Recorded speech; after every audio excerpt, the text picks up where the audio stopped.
நான் சொல்ற அனிமல்ஸ் எல்லாம் என்ன கலர் அப்படின்னு கெஸ் பண்ணுங்க. ஃப்ளமிங்கோ. பிங்க் தானே? ஃப்ளமிங்கோ வந்து நேச்சுரலா கிரே இல்லைன்னா ஒயிட் கலர்ல தான் இருக்கும்.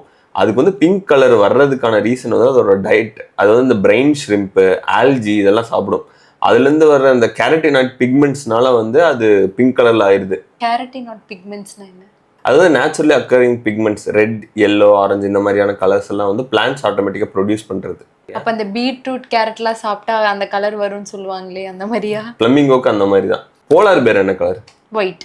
போலார் பேரோட ஸ்கின் வந்து கருப்பு கலர். அதோட முடி ஒயிட். ஆனால் அது முடியும் ஒயிட் கிடையாது, அது டிரான்ஸ்லூசென்ட்டாக ஹாலோவாக இருக்கும். உள்ள வந்து வெற்றிடம் தான் இருக்கும். லைட் வந்து ரிஃப்ளெக்ட் ஆகிறதுல வந்து அது வெள்ளை கலர்லையோ இல்லை எல்லோ கலர்லையோ அந்த மாதிரி தெரிய ஆரம்பிக்கும். ஓ.